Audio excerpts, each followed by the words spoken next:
G'day everybody and welcome to the panel. My name is Jason Badower. I'm a comic book artist. I work for DCcomics. I'm currently working on Joker Harley Volume 2 as well as a bunch of other stuff. I'm joined by Marvel Living Library, one of my best buddies, Scott Stuart, who owns every issue of The Avengers and is closing in on every issue of Iron Man. We are on the road to Deadpool, Wolverine.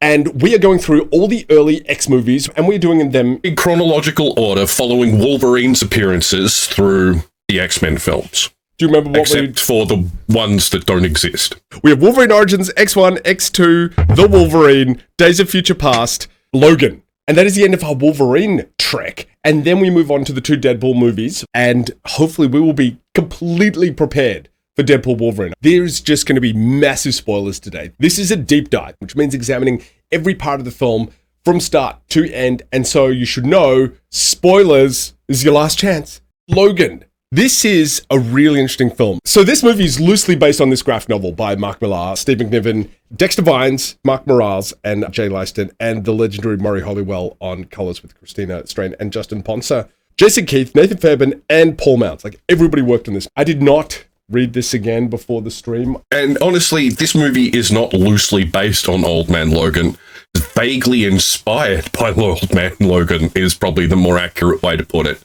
The story is not at all the same. The setting is not the same. It's reminiscent. The only thing that really has in common is in that title. He's an old man. He's called Logan.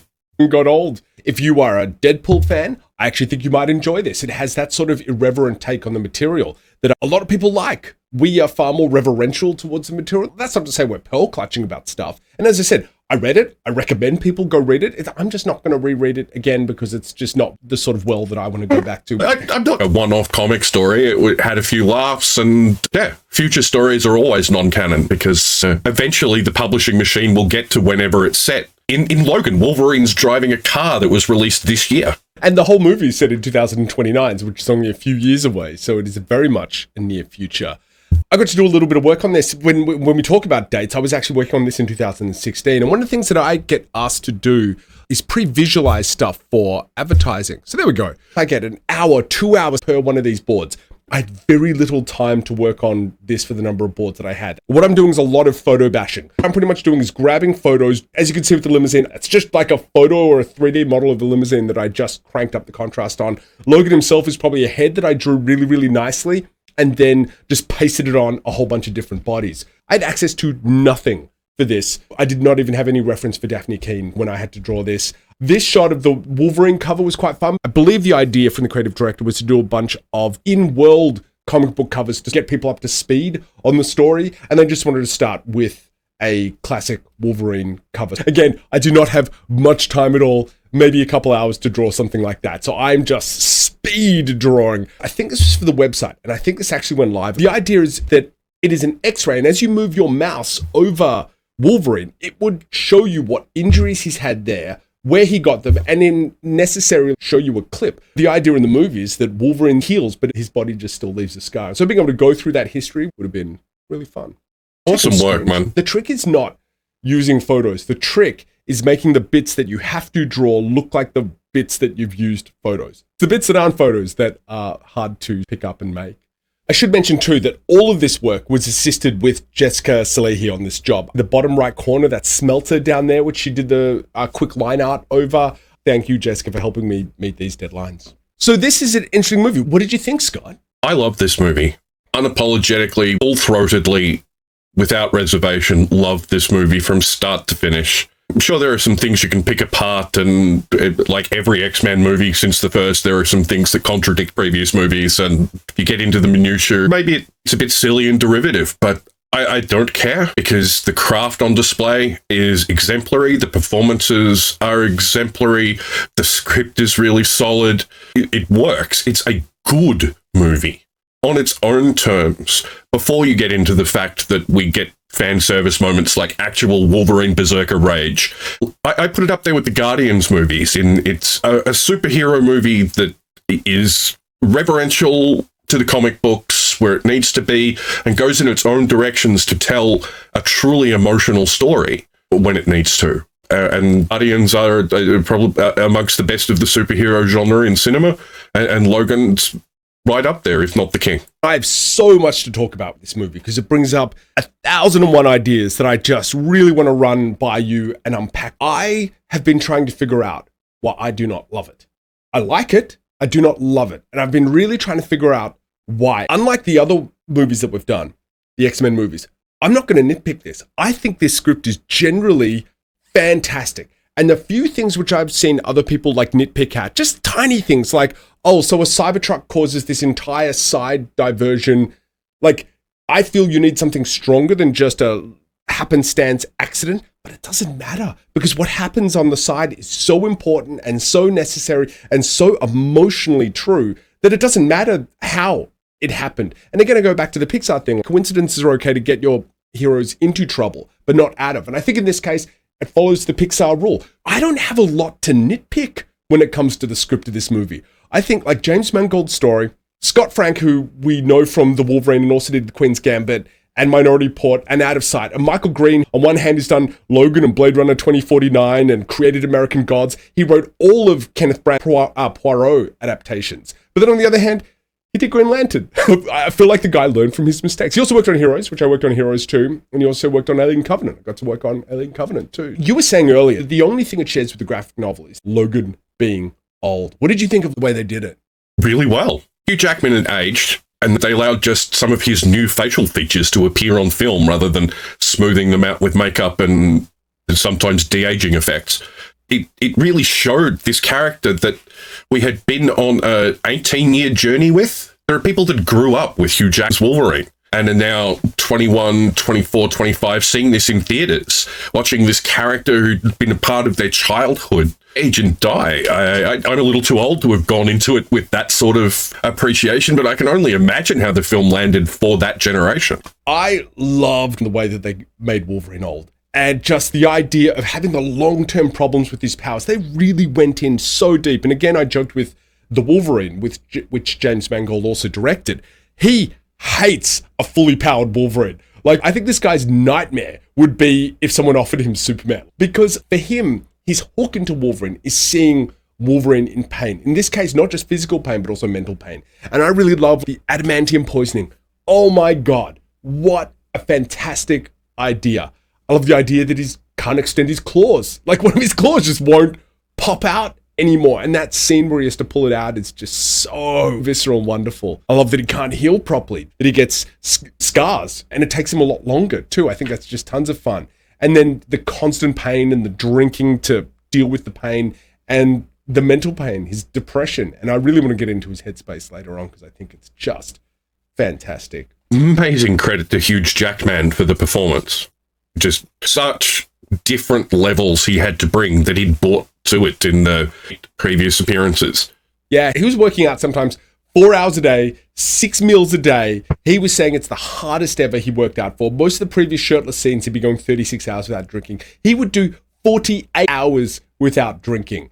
And I just realized that going through all these movies, and especially this being what we thought was the last, I really feel there's a part of me that doesn't truly embrace and appreciate everything this man does for Wolverine. He does not have to train this hard. He's not going to make any more money. They're going to hire him back again to be Wolverine. He could still rock up in X2 condition or somewhere between X2 and the Wolverine, and everybody be, hey Hugh, it's fine. It's absolutely, you look great. But he just keeps pushing it, and it's believable how much commitment he has to this character. Incredible. I literally could never. I don't have the discipline. I don't have the will. I don't have the dangling carrot of $1 million checks and movie stardom to make me do it. But I can't imagine a big enough carrot for me to put myself through that. People don't understand that, you can exercise a lot and look nothing like that. Even when I was a professional personal trainer and doing stunt work and martial arts competitive fighter, I was doing nowhere near the level of training that he was doing. And especially weight training just makes you feel tired and beat up and sore the entire time because you're just tearing your muscles. Living like that for so long is exhausting and debilitating. So what's interesting is how good Hugh Jackman's American accent is. And I found in an interview that one of the things he learned from Johnny Depp, Johnny Depp has a sentence that he says, which has all the vowels necessary for his new accent. And Hugh Jackman came up with a sentence that flips in his head from Australian to American, which has all the vowels that he needs. Do you want to hear it? Yeah. I don't know how American I'm going to be. We're going to see how we go. How many times have you asked Sam whether his daughter's learning disorder was caused by genetic abnormality? That is apparently his sentence, which changes his accent from Australian. He says it out loud or either in his head. How many times can you ask Sam whether his daughter's learning disorder was caused by genetic abnormality? Apparently just has all the vowels in all the right ways that gets him into the American accent. How many times can you ask Sam whether his daughter's condition, learning disorder, is caused by her genetic abnormality? Yeah, I just think he always brings it. So going back to the movie overall, I agree. I think the script is tight. I got no problems with the script. I think the performances are just absolutely off the chart. Everyone is so committed to this. And I want to go through everybody as we sort of get to them when we break down the movie. I think the problem, for me anyway, is James Mangold. And here's my problem. In this movie, when he is on, he is on. And when he's off, holy crap, it is off. It is a whole bunch of 10 out of 10 temp poles strung together with just 5 out of 10 connective tissue to me. When those 10s are 10s, they are just some of the best stuff you've ever seen on screen. And during that connective tissue, I really struggle. I was hitting a chasm. It was literally like this. But I could understand most people would literally be like a tent and were just like coasting between. And what I mean by that is it's just so inspired. For every turning of a cross into an X, for every moment that Laura holds his hand, in between that, he's got very, very little ideas. And I don't want to pick apart everything. For me, holy crap, James Mangold is an amazing director. I watched The Wolverine and I felt like I was in Japan. I felt when I was in her house in the South, everything felt so real, like an actual place. In The Wolverine, he used a lot of very high shots and a very dynamic camera. I'm really thinking of the funeral scene, which is just so wonderfully shot and so exciting. You look at Dial of Destiny, brilliantly shot, and just such a great sense of momentum and place and scene throughout the entire movie. I felt like he wanted to keep the whole movie incredibly grounded. We are always with these characters completely and utterly all the time, to the point where I don't get a sense of the place of where these characters are. There is no sense of place and no sense of travel in a road movie. Classic example is when they finally get to Oklahoma City and we see that shot of Laura looking out the window. We never see what she's looking at. And one of the things that he did is he kept his camera very, very grounded. There are very few establishing shots in this movie that don't have a person in them or a main vehicle in them. The motel that they stay at, there's an establishing shot, but it is so tight and hemmed in. I never got to see this world because I don't believe that James Mangold created it. He created these wonderful characters. He thought them through so thoroughly. Unless it was a key moment, he's just sort of cranking the wheel to just get to the next chapter.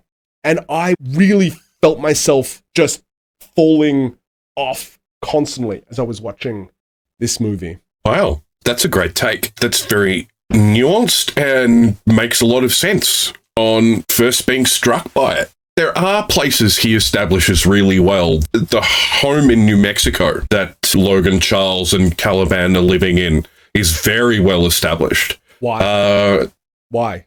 Exterior shots, location shots, wide shots without characters in it. Because it's tied intrinsically to Logan and Professor X's characters. That place is specifically built for those characters. They really went, where have these people been for this entire time? And that's why that location feels and looks so good. I know they were in Oklahoma City because something says it. There's a sign. I've never been to Oklahoma. And so casino is not what I think of when I think of Oklahoma. So I found that sort of jarring, which is why it was a very noticeable thing. And I knew that's where it took place. But yeah, there isn't a lot of setting. Another example.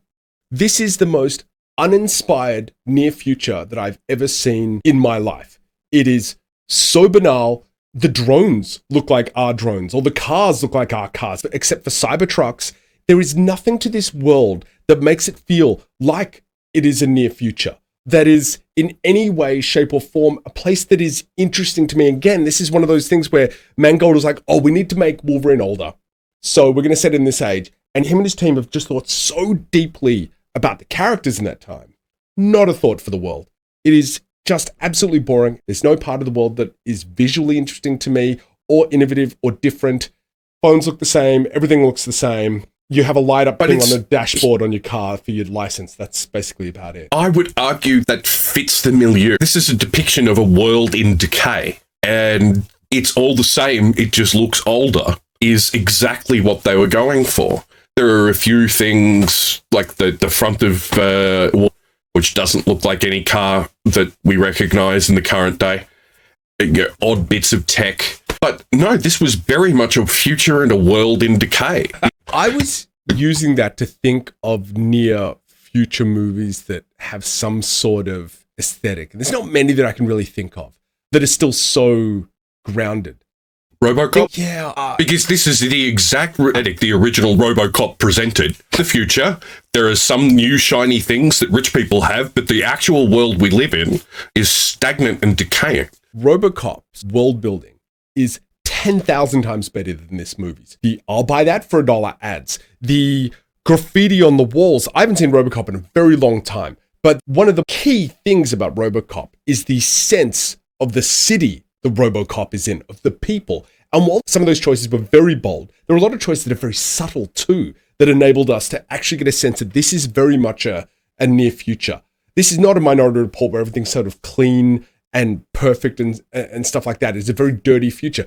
Logan is focused on atmosphere, on texture, yes, on scenes for the characters to look fantastic in, but there's negligible levels of world building. Like, I would actually say comic book levels of world building. What I mean by that is I get my script and I'm going to start drawing within a week, and I'm literally coming up with ideas on the page. There is no time for iterative drawing and developing stuff or running stuff by the writer. It is literally like, oh, maybe we should have had ads running on the TVs in the background, or those billboards being far more dynamic and offensive and distracting. I'm going to push back against the idea that they weren't trying to create a world. They were trying to create a world that we would recognize as our world gone wrong.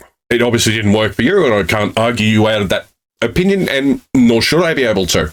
The dirty secret of the internet is that there is no truth, and that we're both equally valid. But yeah, it definitely didn't work for you. That there is no effort and no thought is presumptive on your part. No, I didn't say no effort and no thought. I said the focus was on character. And if it wasn't about the characters, then there wasn't any acknowledgement put towards it. On a purely directorial level, I needed more establishing shots. I needed more senses of the environment. What does a person look like walking on the street? Look, it was just a sense that I couldn't let go of when I watched the movie. I should mention the reason why I noticed the James Mangold establishing shots is because it's what I did for a long time in my storytelling and my comic books. I didn't want to draw establishing shots. I was just so focused on drawing characters. Still to this day, I love drawing characters. And to find the time and the space to go back and let the environment breathe. There is a storytelling chemistry that occurs between character and environment when you have them separate, and then when you put them together. You can't always have the character in every shot. I don't know what it is. I don't know why it sometimes works and why it doesn't. I don't know why it doesn't work here, but it's just something that I struggle with too. Oh, look, I think it's an absolutely fair criticism. It doesn't stop me loving this movie and thinking it's great to acknowledge that there are flaws in it. I was kind of aware of that going in. It's a valid point. The cornfield and the Munson farm is a place that they establish. Again, that's like the Mexico home with the water tower. It's a very fixed location where he's establishing geography for a very specific reason. You work on any project, you have a finite amount of time, and more importantly, you only have a finite amount of energy. And I just think about the amount of energy it takes for me to draw a 22-page comic book, let alone direct a movie with thousands of people that you've been working on a script for probably years, coordinating with inane Fox execs that are sucking the life and soul out of you every day, to eventually then get on set. And where you drag that extra energy from, I think about the writer-directors that helm projects for years like that, and I do not know where that creative intensity comes from. If that is the reason for why I'm suffering with parts of this film, get it. It's only human. We're all only human, not just time and energy, but also money. And if you got less money and you're getting so many no's and you're having to come up with solutions on the day and you cannot get the shots you want or need, it's film, man. And you've constantly always said it's amazing that we get any good films at all. This is a good film. It's a really good film. It should also be noted that this film is very long. I mean, it's not Lord of the Rings extended editions or anything, but in terms of popcorn films, it's pretty long. This is pre-Endgame, obviously, but that was a huge culmination of a decade of fan expectation and had a little more leeway in that regard. This was marketed as a more downscale piece for a more limited audience because they couldn't sell to children. If it was a choice between the odd establishing shot and spending more time with the characters, I'm glad the choice was made in the way it was for me. But I'm sad that that's what tipped you out of it. It's just unfortunate, just the way my brain works and just the way that I perceive this movie, and it still gets me. You know, apart from the background characters in the limousine scenes where we are getting a sense of the world, a sense that in 2017, you know, maybe 7 years later, you forgot how poignant fences and borders and drunken frat boys mocking poor immigrants was.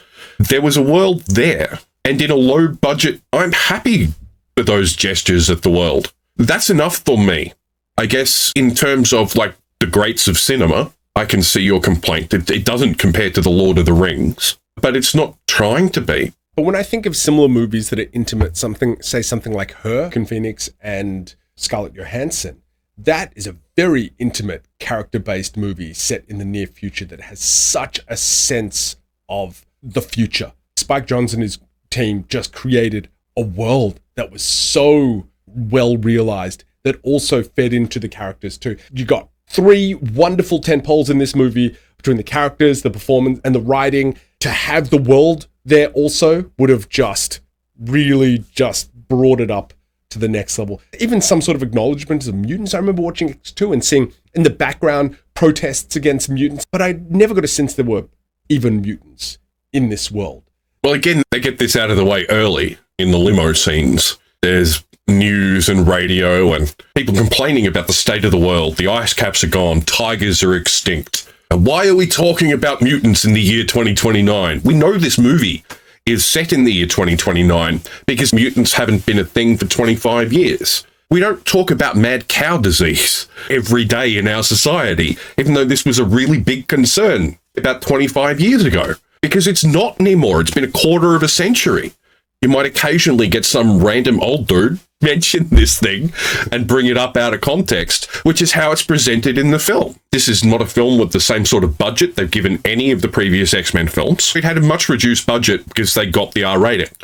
Hugh Jackman took a pay cut so that they could get this thing to fit into the smaller budget that they got for an R-rated movie. Now, don't get me wrong, it's not, you know, $5 and a hot dog and a handshake, but it's not what 2017 comic book movies were spending. That's a good point. They were all up in the 200 millions. This is around 97 to 127 million. Made 619. It is a very lonely movie. It's a very small cast movie. There are very few scenes with many extras at all. There's the casino scene, and that's probably about it.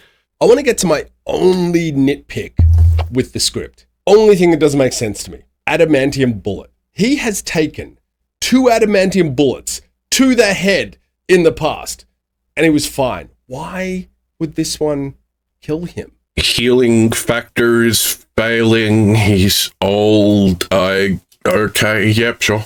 But then I'm not even going to call that tweezers, because the same thing occurred to me. Right.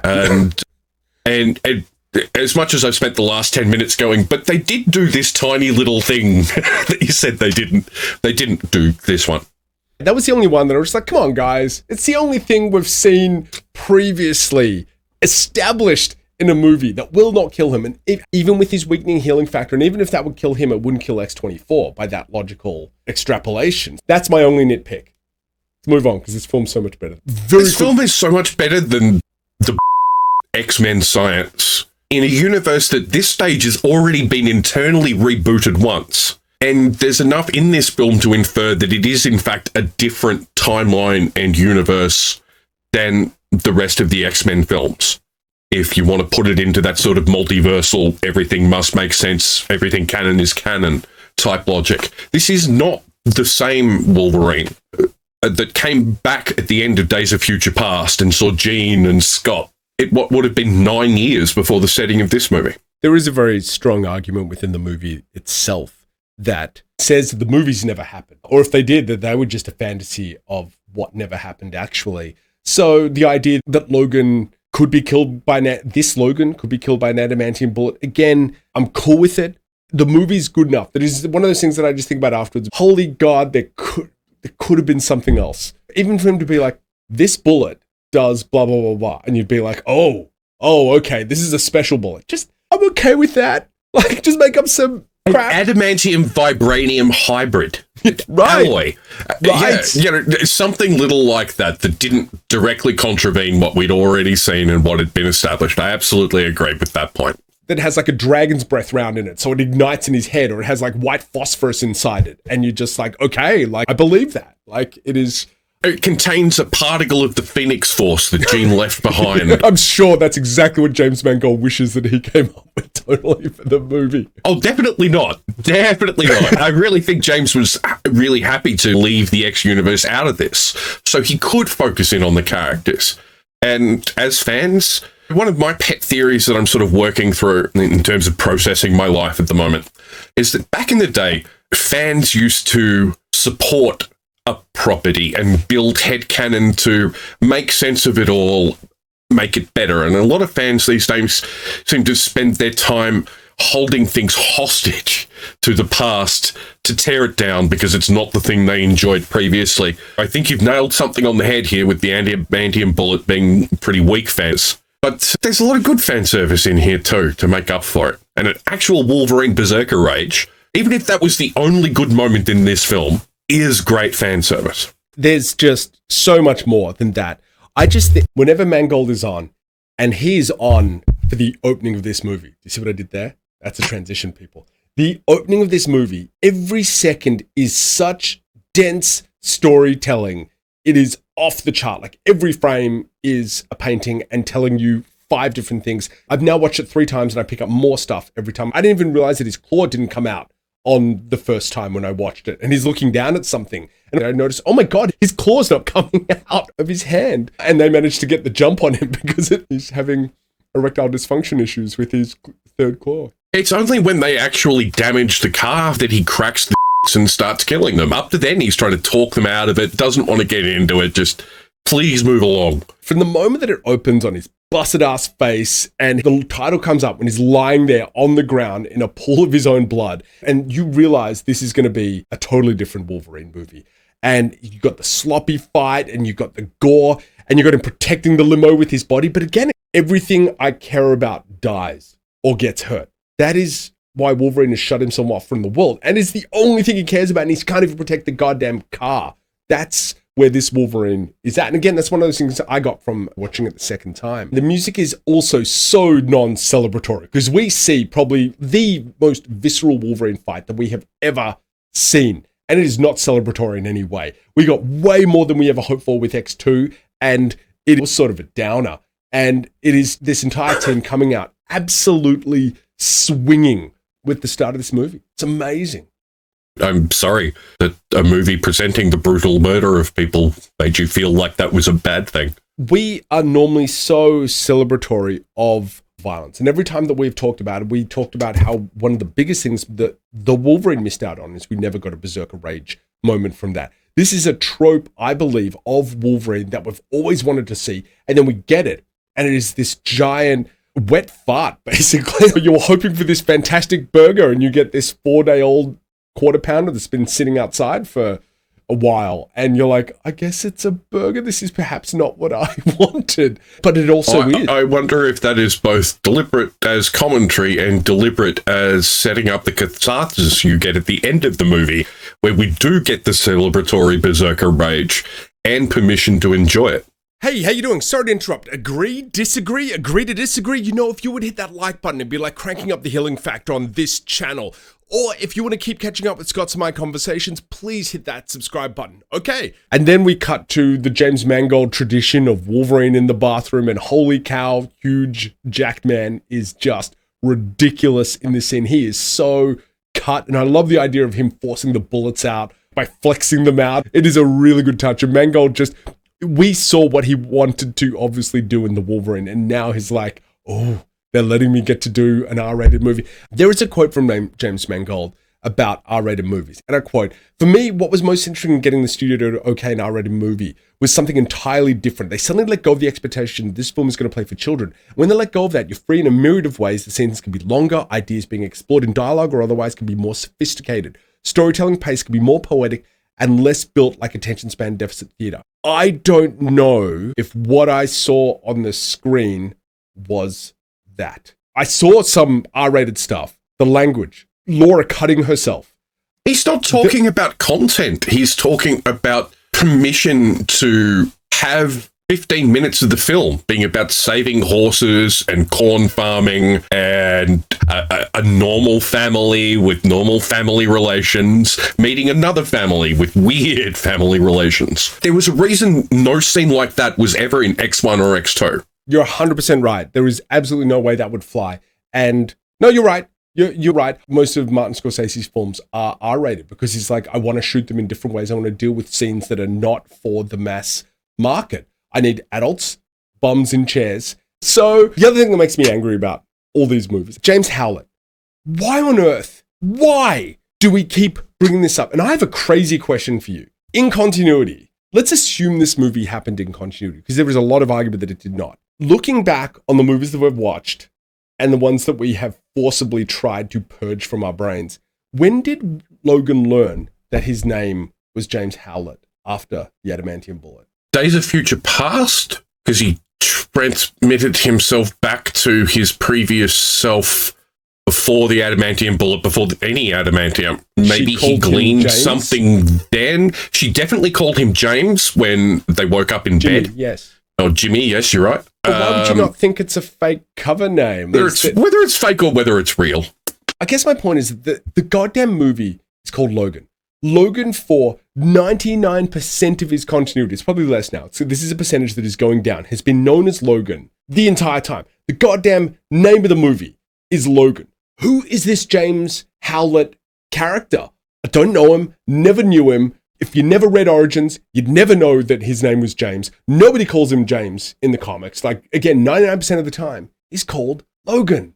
Why is the name on his driver's license not Logan? I just don't think that Logan has an affinity for that name. He would not know that name, and he would not remember who that person is. We established that Wolverine Origins does an absolutely terrible job of, oh, I'm going to take the name that I used in that absolutely morally wetworks operation that I did for several years that I'm really not proud of, and I'm going to keep that as my name. That is terrible, okay? Understanding that continuity, why he would want to go back to James. But Beauty, from the adamantium bullet onwards, he lost his memory. He's never known himself as James Howlett ever since. Let it go, Fox. It's not his name. Also, it was like on screen for 2 seconds and it popped fans, so maybe unclench a little, Nancy. No, it's also mentioned later in the dinner where, oh, we're having dinner with the Howletts and the Munsons, and they mention it later. All right, fair enough, you win. So we got the funeral, and we see Gabriella trying to accost Wolverine for the first time, and we hear the name The Wolverine, and we see Laura for the first time. And then we get to the hospital, and he's doing his drug deal with the orderly, nurse, whatever they are, doctor. I don't think they're a doctor. And getting into the back of the car is Boyd Holbrook. I've seen him in Dial of Destiny. I thought he was fine. I saw him in The Corinthian as the Sandman. I thought he was amazing. We have constantly mentioned that there are certain people that just don't have what it takes to be a movie star. And while I like the guy and what he does, I put him in the same category as Taylor Kitsch, Charlie Hunnam, and Jeremy Renner. They're just guys that do a solid job, but don't bring it. I just don't think he has the necessary menace and gravitas that this film really needed. Let me give you an example. I think my ideal casting, Dave Bautista. You need someone with gravitas. You need someone with menace. You need a young Christopher Walken. I think you need someone that is a physical menace for Logan. That when you see this busted up old man as Logan, you need someone who walks up to him and you go, oh my God, I think this guy could take Logan. Because it's like, I'm a big fan. But if you had Bautista being like, I'm a big fan, there would be an irony to that line rather than you're still a fan. And I watch the way he moves and he runs. There is no weight to him. The way he's skipping out to see Loki, old Loki. Oh my God. Richard E. Grant. Dr. Xander Rice. The way he runs out to see him, it's just like, I didn't get it from him.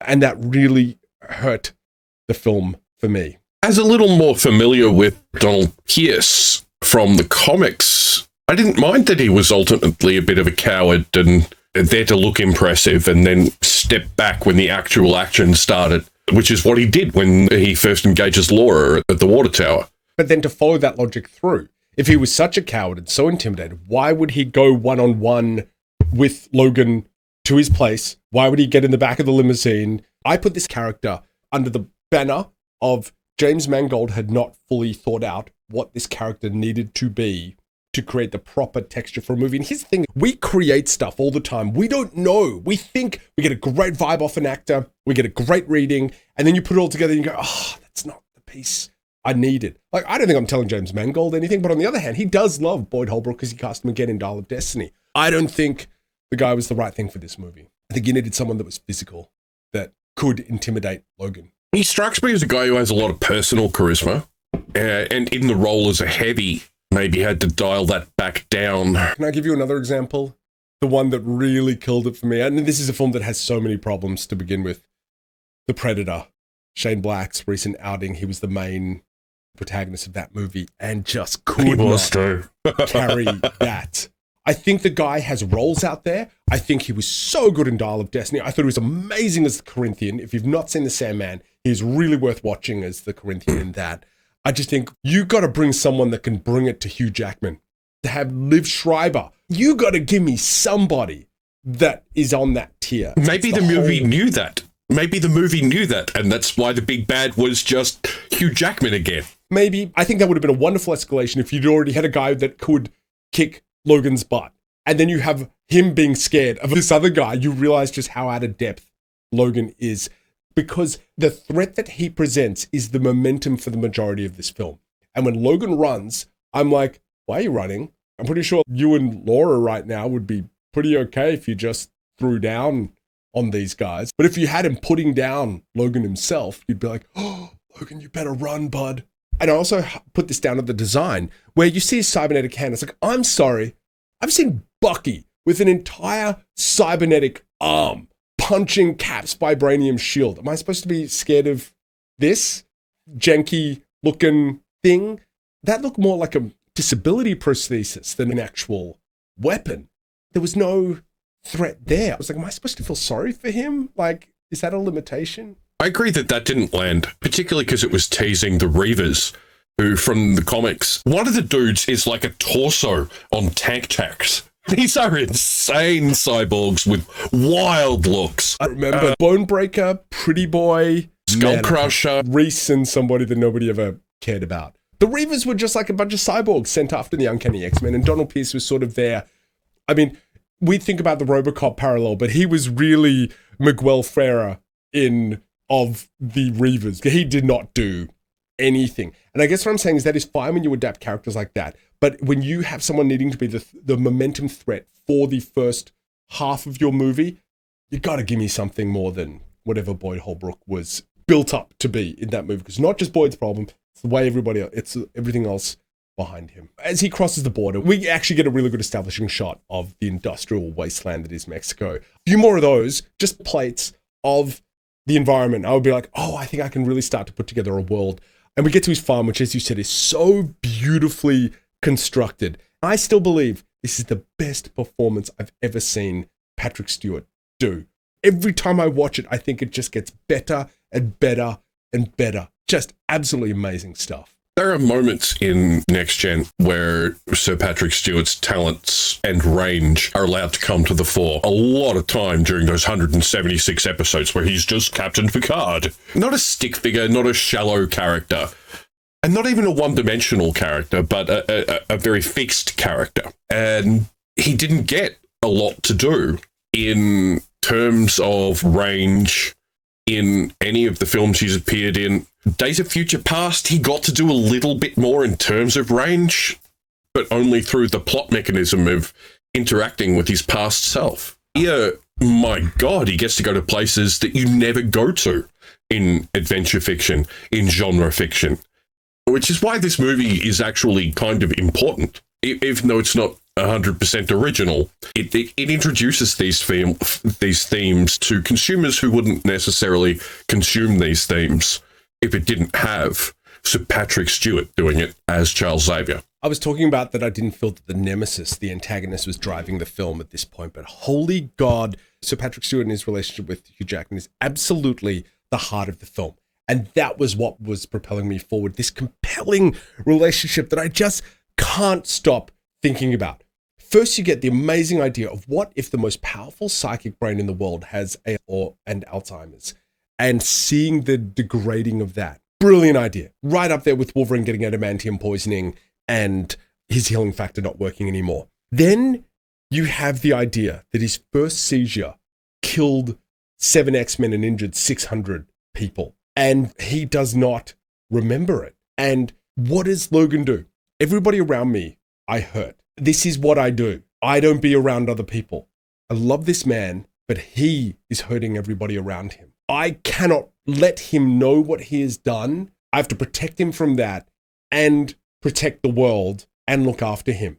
And it is just absolutely amazing. You see that first scene with him, and he takes all this crap from Professor X because he will not tell him what he has done. He will not tell him why he is in that silo and on that farm alone. And just the way that he becomes the whipping boy in that situation to protect his friend is freaking amazing. Just off the chart, especially for where the two characters are and where they were. Emotional stakes is a phrase we've used a few times. And this isn't emotional stakes. This is just emotion. This is just humanity. And it's a humanity we don't get to see superheroes inhabit very often. And it really works. We should try it more often. I want to get into the future of superhero cinema at the end of this, because I believe that both Logan and Endgame are answers to the ends of franchises. Two very different answers to the franchises and points that people can get off at. The emotional truth of both of these movies is something that really elevates them. For me, it's like, oh no, we're just getting started. We just discovered the gold. Do not throw out the baby with the bathwater because these are the ends of stories. We just discovered what makes these stories work. And to your point, it is absolutely real, emotional characters that we believe in, that we feel for. Logan would just be drinking himself to death in a bar if it wasn't for Professor Xavier. He is what's keeping him alive, and he won't kill his friend. And it's what Professor X says. You just want me dead, Logan. In a way he does, but he won't do it. Oh my God, this is so textured. This is so layered. And I imagine very resonant for people who have experienced the ravages of these diseases that are alluded to in the film, and dementia in general and old age. It sucks. If you are a carer of somebody, I can't imagine the levels of conflict and guilt and loyalty and love and hate that would go through you every single day. We talk about movies as art, and just because something is genre doesn't mean it can't be art. Because when you get 1,000 artists all creating something, how is it not art? Jerry from Penny Arcade says to defend video games.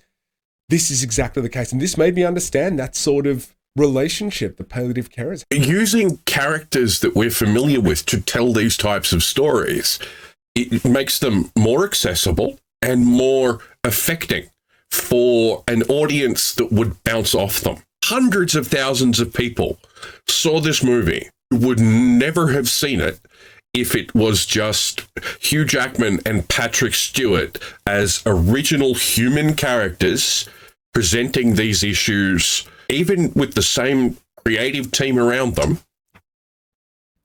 That's the power of genre. That's the power of franchise. You're 100% right. If there was a movie where you have Hugh Jackman playing a thug who's looking after his sick father and finds his long-lost daughter that he then has to protect from and some other people, nobody's going to go watch that. But you have Professor X and Wolverine and X-23, and people get these messages. And you are absolutely right. That is the complete strength of genre. People that work as carers, a lot of their lives just get put on pause while they have to look after other people. Most people deal with decades of this sort of care. I can't imagine.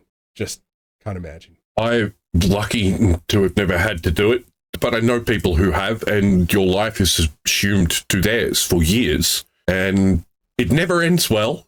There's no happy ending. And when it's over, you have to figure out another life for yourself, because the life you had, you gave up a long time ago. It's tragic, it's under-talked about, and it's one of the many ways that the cost of living is pushed back onto people. And then we get, not for nothing though, this is one of those things you mentioned where at the multiverse. I don't believe Wolverine and Patrick Stewart had this bond until Days of Future Past. I don't believe Wolverine at the end of X-Men 2, perhaps even at the end of X-Men 3, do this for Chuck. He'd just be like... Sorry? Are you talking about X-Men First Class? Class? Sorry, X-Men at the end of X-Men 2 would do that for Chuck. I don't think he would have that level of loyalty. And I really think of that moment when he comes back to the future from Days of Future Past. And that look that Patrick Stewart gives him where it's like, welcome back, Logan. And you realize that he has such an affection for this character and has had for such a long time. And that is the beginning of that relationship. If you haven't seen Days of Future Past, you would be very, very confused emotionally going into this movie. I think there's a lot of grandfathering in from the comics because Logan and Professor X, they have a relationship in the comics. I don't necessarily think they have one on screen. And I feel in some ways where you've put forward that this happens in perhaps an alternate unit multiverse to the Fox X-Men movies, that it makes a little bit more sense to me because this is all stuff that I was sort of rubbing up against, being like, I get it. But yeah. I've talked before about how hard it is to divorce your fan experience from coming to new media, adapting it. I certainly knew who Laura was and who X-23 was and had read plenty of books with her, but I wasn't there at the start in her comic debut. So I didn't know Dr. Xander Rice before this movie. And if I had, maybe he would have landed better instead of being, oh man, I wish they delivered on Mr. Sinister. There is that, isn't there? We'll get to Laura in a bit, but the Laura in the comics, she is a sex worker. It is a very, very, very different character.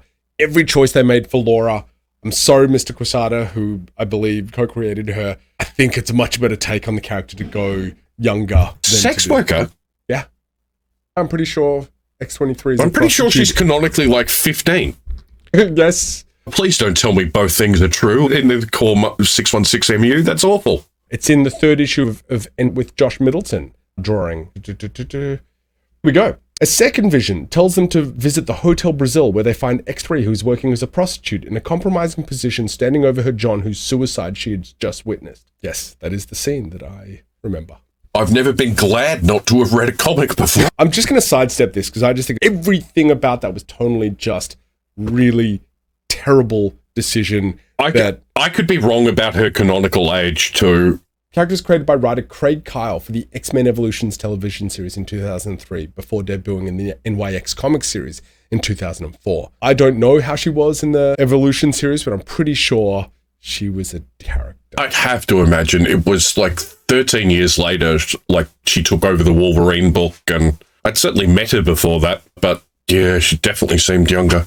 Look, I hope everybody could just learn and move on from it. And then we can't forget Stephen Merchant, who I love in a variety of roles, but mainly as Wheatley from Portal 2.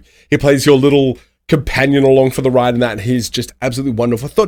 At first I thought Caliban was such a strange call when I realized that they needed a mutant tracker. What was so great too is that his commitment to the character was so great that even under all the hat and the goggles and the poncho and everything, you could still tell that was absolutely Caliban, and you knew what his face looked like, even as he was such a great physical actor as Stephen Merchant. I think the film is drawing on that early evolution of the character, which would have been late 70s, early 80s. In the 90s, he got retrofitted by Apocalypse into one of the Horsemen of the Apocalypse and did a Hugh Jackman and put on tons of muscle. It completely changed his physical appearance. But originally, yeah, he was a pretty lonely dude because he wasn't only a mutant, he was also an albino and fairly ugly. And it was a very tragic tale, as most of the Morlock stories were.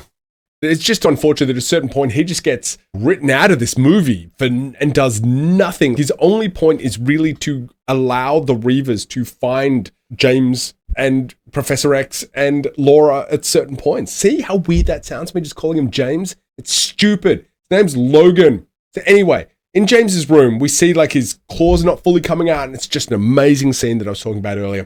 We see his dog tags, we see the sword he got from Japan, and it's sort of like, his past and his reason for living now all just rusted. The limo gig, so we get our first boobs in an X-Men movie. My favorite thing about that scene is that his reading glasses still have the price tag on them, like he doesn't even care to take them off, and I just thought it was such a wonderful piece of production work. And then he gets summoned by Gabriella, and we see Laura playing with the ball. And let's talk Dafne Keen.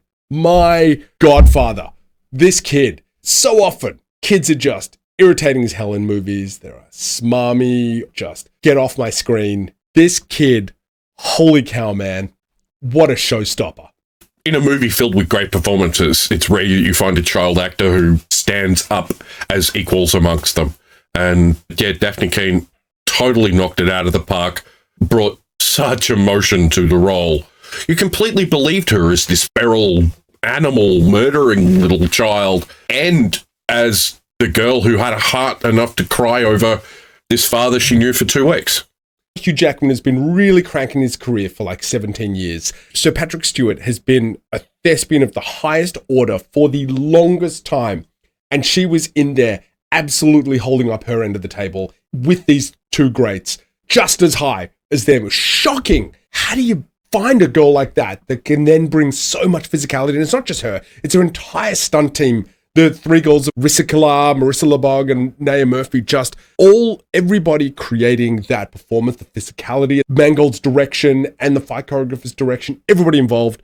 Holy cow, X-23 was an absolute success of this movie. This movie doesn't work without Dafne Keen's performance. She's not just the reason we have to believe that this guy who doesn't care about anything suddenly starts to care and then carries that through the entire movie.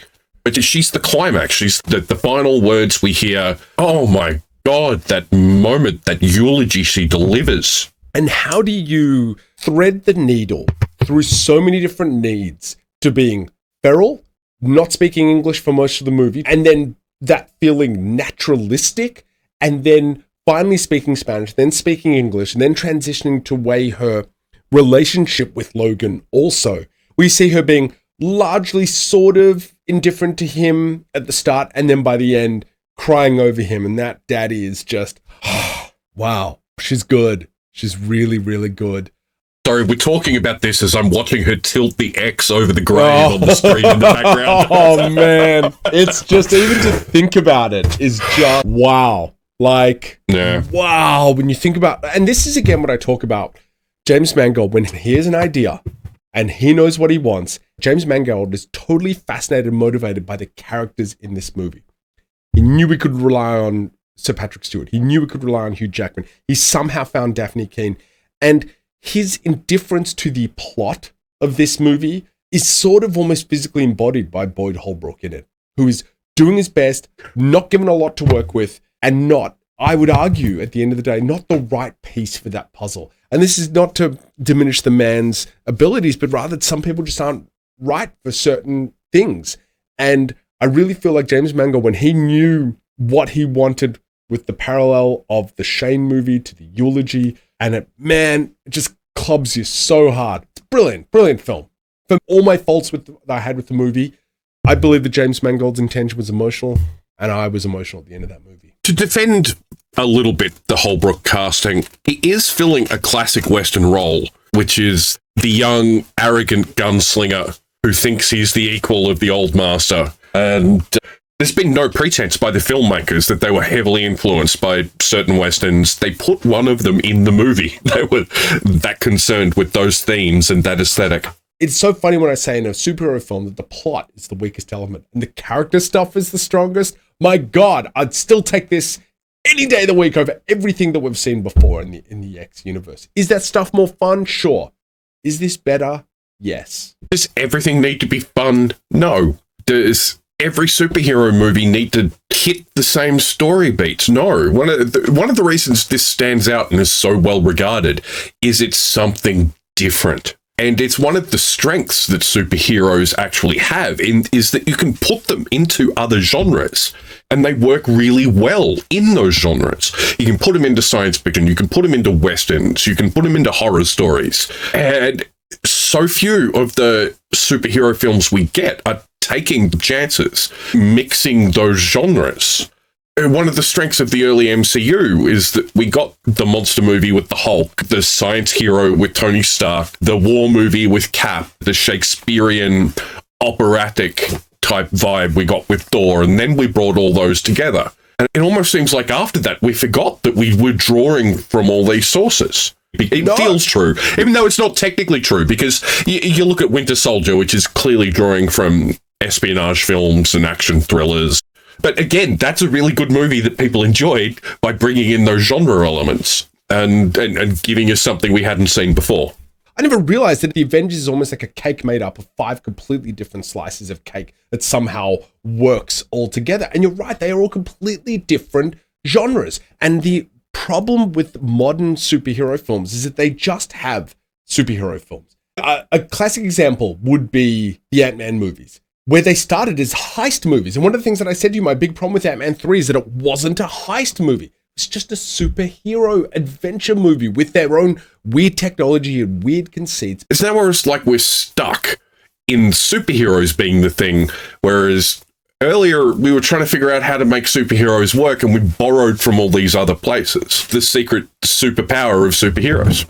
Okay, so normally my current goal is to edit these videos down into a nice tight 1 hour, but this one just turned out to be so long and dense. Well, that's what she said. And I decided that Logan is such a great movie that I'm going to turn our conversation into a part 2. So while I hate to do it to be continued, I'm going to upload this after Scott's and my review of Deadpool and Wolverine. So you can check out Deadpool 1, Deadpool 2, and then Deadpool Wolverine, and then I will upload the second part of Logan. And before you ask yourself, what else is there for us to talk about? I promise you, we are just scraping the top of the Logan iceberg with this conversation. For example, I'm going to ask you now and Scott the question, when Logan says the comic books are ice cream for bedwetters, who is he talking to? It will mean the world to us if you would hit that like button and subscribe if you want to keep joining in on the rest of Scott's and my conversations. If you want to find us else on the interwebs, you can find us on twitch.tv/JasonBadower. I also have a Patreon. You can check that out at patreon.com/JasonBadower. But most of all, I would really love you to check out my comics, Joker, Harley, Criminal Sanity, and ARTEMIS, which I co-wrote with Lindsey Stirling. Thanks again for hanging out. It means the absolute world to us, and we'll see you next time.